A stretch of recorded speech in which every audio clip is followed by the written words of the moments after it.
Hey, lovely people.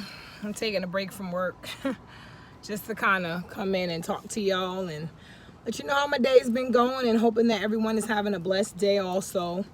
I've just noticed that God has been really putting some certain people in my life for the last, especially in the last few days. I've been running into a lot of widows that are just dealing with a lot of emotion from the losses, that they've experienced with their loved ones, with their spouses. And I've noticed how much of myself, the words of encouragement that I've been able to give them to get through their processes. And maybe it's just a little bit, just to get them through today. But I've noticed how God has allowed me to just kind of walk with them, even if it's for that small moment that they encounter with, that we have that encounter, that I'm able to give them that peace and to show them that things will be all right. I remember when I first went through my journey with Aubrey passing away from ALS, as everyone knows. I had a lot of questions, like as to why he had to suffer so much, and why we had to go through this as a family. But later on I came to understand why. And it definitely, the answer was very clear that my journey was mainly for me to become closer to God. And I've had a great, support system in place that, I didn't ask for, that God just kind of put them in there. I had a mother figure, an older sister figure that came in, Lynette, a lot of other, my closest friend, Olympia, just people like that God had put in my life, so that, and they filled these little voids in my life that, where at the time I didn't realize what they were doing and how and how it was orchestrated so well by God. And I thank them daily, with just loving them and just being there for them when they need me, and being the same support that they were to me at the time that I needed them. I'm that support to them now. And I've just had a lot of moments in my life lately that I've just been able to see things clearly and trust the process that I was in. I trust it even more now. That's why I use the slogan, trust the process. Because in the midst of the storms, and in the midst of all the anguish that you feel through your experiences, when they're really hard experiences, you tend to not want to really see the bright side of things. You don't see the bright side of things. You tend to just worry and stress and feel like, okay, this is the end, I can't handle this, but God will send people in your life that have walked through different things and that can give you that strength in the moment that you need it. And he did that for me in so many different ways. He brought me to Georgia 15 years ago. And in that experience, I learned, when I first got here, my cousin and my cousin-in-law, they got me a job, and the job was with none other than TD Jakes Ministries, is who I ended up working with. And I was praying for people, and just something that I wasn't accustomed to doing, because I had never really took the time to pray. So I always thought it was something that you had to learn how to do. I didn't know it was just like, hey, speak your heart, speak from your heart, let God hear you, and he'll answer, whatever it is, he'll answer it in the way that he sees fit for your life. And so those experiences, I remember saying to myself when I pulled up to that building, I turned around to my husband and I said, hey, I've been here before. And he's like, what are you talking about? We never lived in Georgia. And I was like, but it was like a deja vu moment where I had felt like this place was a part of my life in another life, that I was supposed to be there. I didn't know what the job entailed. I was just told it was customer service. So it was like, okay, well, I'm just going to do a customer service position. But then it turned out that Bishop Jakes, used our company, and we ended up being his 1-800-BISHOP-2 number. And here it was, I was praying for people on a prayer line that I didn't even know. And it was like God was aligning me with my purpose way ahead of me being aware of the fact that he was doing it. And now that I look back on it, I'm like, wow. So all this time you were just grooming me through the process, grooming me. And now, the person I am now, that I'm so proud of, that I love so dearly, that I thank him every day because of just how much love he showered on me throughout all those times in my life where I didn't even know he was present in my life, you know. Today I just feel really, really overwhelmed with love, excited about life, excited about my children's lives, and excited about my future, you know, just what it is that, you know, his next round of gifts and blessings that he has in place for me next, you know. So I always have something to look forward to. You know, when I get up in the morning, I'm thankful to him first. I don't get out of bed and not say thank you to God. And then I go into my peaceful prayer time where I talk to him. I listen to his word through Bishop Jakes. I listen to his word through Charles Stanley. And I share that with my friends and my family, because I know that sometimes people need encouragement. And that's the thing, that sometimes pride gets in the way, and we don't want, you know, to ask someone to encourage us because we don't want people to think that things are not going right in our lives. We want to portray that picture that everything's perfect or everything's okay. And sometimes God will just talk to me and say, you know what, send this out to this person because they really need it today, Carla.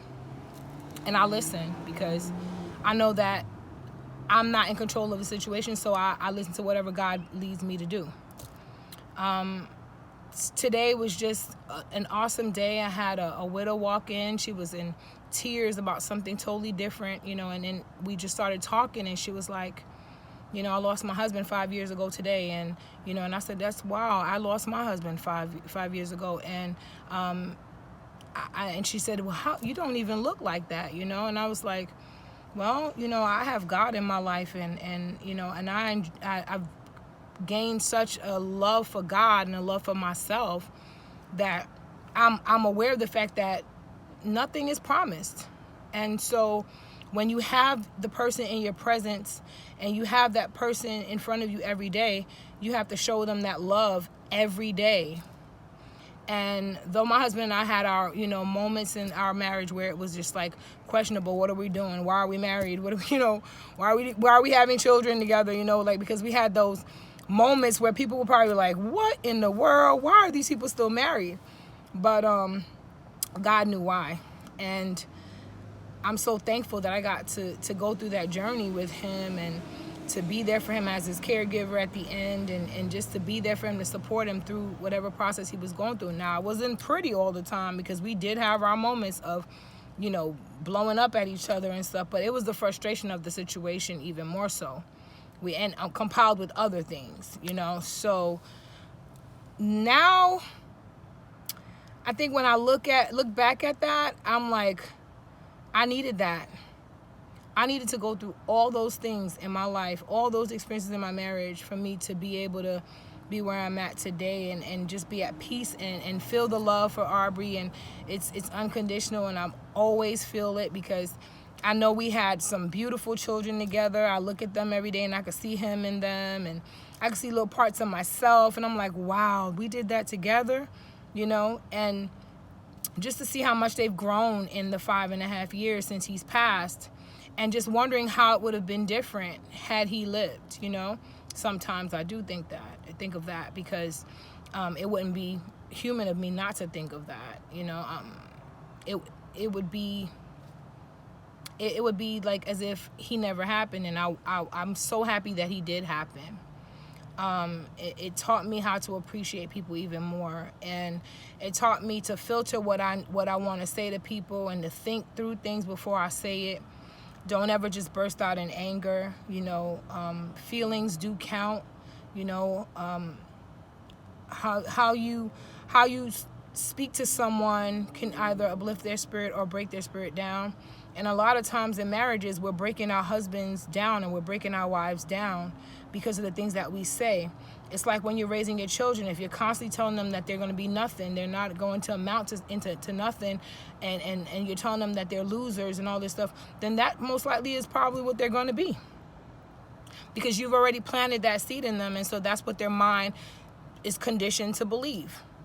And so I'm happy that I was able to go through that experience, because it's taught me that, you know, if I want my flowers to grow, I need to water them every day, every 3 days, or whatever the directions say.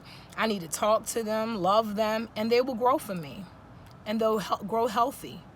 And so I do that with my children. I tell them I love them daily. I tell them that they're beautiful and that they're smart. And when we pray at night, I ask God to continue to give them the strength to go through anything that they face, and that they are strong people, and that they are beautiful and intelligent people.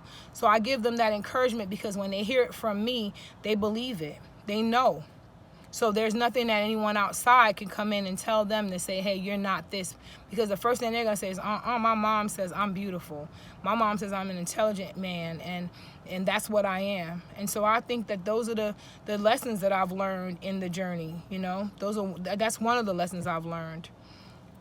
But for the most part, you know, I just want to share this smile that just can't come off my face with everyone, because when I tell you the feeling that I have, you know, I worry about nothing, because I know that my Father is my source, and that He is way ahead of me in this. You know, He's already got everything planned out for me, and all I gotta do is follow the plan, follow the roadmap, and it will be given, you know. And so I envision things that I don't have presently. I envision them. I see how I would tweak them. I see what they're going to look like. And once you can do that self-visualization, and you know, where you can see things before it even happens, you know, you manifest those things. That's what manifesting things are. I manifested a change in myself with the aid of God, of course, because I asked Him for healing. I asked Him to clear my mind of all my negative thoughts. Give me a forgiving heart. Love me, Lord, and so that I can love others the way that you love me. And He has been so on point and so faithful to me on every promise that He has given me. And so I just say to you that if you trust in the Lord and trust His way of doing things in your life, allow Him to orchestrate everything. Don't make decisions without seeking counsel from Him first. Man, the things that He will do for you, you won't even be able to imagine. You know, later on you'll look back and say, wow, I didn't think I'd get to this point in my life where look at me now, you know. And I just want to tell everybody I love them like I always do, and trust the process.